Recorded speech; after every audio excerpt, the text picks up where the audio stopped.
उन दिनों मैं शहर में एक कारखाने में नौकरी करता था। एक दिन मेरा दोस्त शुभम अचानक काम पर ना आने से मुझे डबल शिफ्ट करनी पड़ी। इस वजह से मुझे देर रात यानी कि तकरीबन 12:30 बजे घर लौटना पड़ा। मैं काम पर आने जाने के लिए साइकिल का इस्तेमाल करता था। मुझे हर रोज घर जाने के लिए एक छोटा सा जंगल पार करना पड़ता था। उस रात आसमान में चमकते पूर्णिमा के चांद की रोशनी में आसपास की चीजें ठीक ठाक दिख रही थी। जब मैं जंगल के रास्ते से होकर घर जा रहा था, तभी मैंने पेड़ के नीचे बैठे एक बूढ़े आदमी को देखा।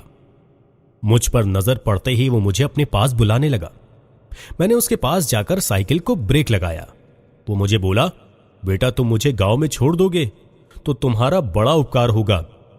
मैंने पूछा, चाचा आप इतनी रात गए सुनसान जंगल में क्या कर रहे हो? वो बोला, मैं यहां नया आया हूं, गांव में जाना चाहता हूं पर रास्ता भटकने की वजह से कुछ समझ में नहीं आ रहा है। मैंने उस रहस्यमयी बूढ़े को साइकिल की पिछली सीट पर बैठा लिया और गांव की ओर चल दिया। बहुत देर तक साइकिल पर बैठे बुजुर्ग व्यक्ति कुछ बोल नहीं रहे थे, तो मैंने ही पूछ लिया, अरे चाचा आपने अपना नाम क्या बताया? तब वो बोले, मेरा नाम जमाल मियां है। नाम बताते वक्त उनकी आवाज किसी जवान मर्द की तरह भारी सुनाई दी, पर मैंने उस पर कुछ ध्यान नहीं दिया। फिर घर जाने की जल्दी में मैंने साइकिल की गति बढ़ा दी, पर अचानक मुझे साइकिल के पैडल मारना मुश्किल होने लगा, जैसे कि साइकिल पर 2 नहीं बल्कि 4 आदमी बैठे हों। अचानक बढ़ने वाले वजन की वजह से मुझे थकावट महसूस होने लगी। मैं बस साइकिल को रोक ही रहा था कि साइकिल फिर से हल्की हो गई, मानो साइकिल पर मौजूद सारा वजन हवा में उड़ गया हो। अचानक इतना हल्का महसूस हो रहा था, इसलिए मैंने एक नजर पीछे मुड़कर चाचा की तरफ देखा तो मैं चौंक गया, क्योंकि चाचा साइकिल पर नहीं थे। भाई वो अचानक कहां गायब हो गए? ये सोचकर मुझे डर लगने लगा, क्योंकि अगर वो कहीं रास्ते में या किसी गड्ढे में गिर गए होंगे तो भाई मेरे लिए तो मुसीबत हो जाएगी। इसलिए मैंने साइकिल यू टर्न मारकर घुमा ली और हर मुमकिन जगह पर मैं देखने लगा। मुझे वो कहीं दिखाई नहीं दिए, लेकिन वापस आते मुझे दूर से ही दिखा कि एक बड़े से बरगद के पेड़ के नीचे कोई आदमी घुटनों में सिर छुपाकर बैठा है। मैंने उसे दूर से ही आवाज दी, जमाल चाचा आप हो क्या वहां पर?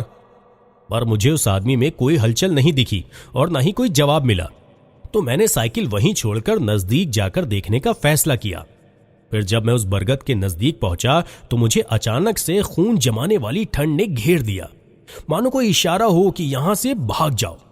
उस आदमी के कपड़ों से मैंने पहचान लिया कि वो जमाल चाचा ही हैं।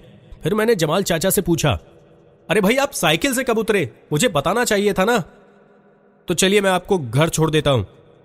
मेरा इतना कहने के बावजूद भी चाचा ने तिल के बराबर भी हलचल नहीं की। वो बस मुंडी को घुटनों के बीच झुकाकर बैठे रहे। भाई मुझे अब डर लगने लगा था और ठंड भी काफी बढ़ गई थी। ऐसा ना हो कि चाचा का राम नाम सत्य हो गया हो। फिर उन्हें उठाने के लिए मैं धीरे धीरे उनके नजदीक गया। तभी मुझे अचानक सड़े हुए मांस जैसी गंदी बदबू आने लगी, मानो कोई लाश वहां बहुत दिनों से सड़ रही हो। फिर भी सांस को रोककर मैंने चाचा के कंधे पर हाथ रखा।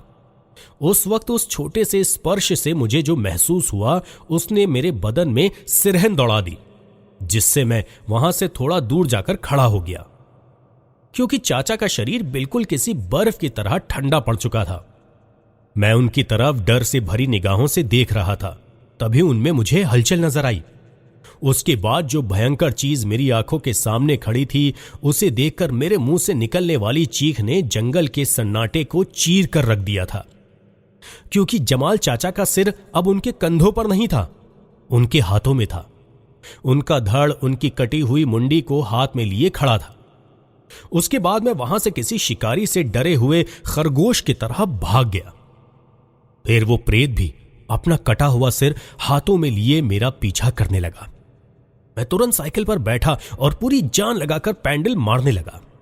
थोड़ी दूर साइकिल चलाने के बाद वो भूत भी नजदीक आ रहा था, लेकिन वो रात मानो शैतान की थी, इसलिए ऐन मौके पर ही मेरी साइकिल की चेन उतर गई। अब मैं डर के मारे बुरी तरह से कांप रहा था। मैंने साइकिल और साइकिल पे लटकाया हुआ मेरा टिफिन वहीं छोड़ दिया और अपने प्राण एक मुट्ठी में समेटकर गांव की ओर तेजी से भागा। और जब मैं गांव के मुख्य प्रवेश द्वार के अंदर कदम रखता हूं तो एक नजर पीछे देखा तो उस शैतानी बला ने मेरा पीछा करना बंद कर दिया था। वो हाथ में अपनी मुंडी लिए मुझे देखता ही रहा, क्योंकि गांव के प्रवेश द्वार के सामने हनुमान जी का मंदिर था और प्रेत में इतनी ताकत नहीं थी कि वो वहां कदम रख सके। फिर मैंने उस जंगल से जाना ही छोड़ दिया। आए दिन लोगों को वो आदमी दिखता, हाथों में अपनी मुंडी पकड़े। हमारे गांव वालों ने तांत्रिक को बुलाया, तब उसने बताया कि वो एक जिन है और उसने जंगल में वास कर लिया है। गांव वालों ने जंगल में जाने का रास्ता ही बंद कर दिया, हमेशा हमेशा के लिए। आज भी मैं उस रात को सोचकर डर जाता हूं। वो जिन था जिसे मैंने अपने साइकिल पर बैठाया था और सोचकर मेरी रूह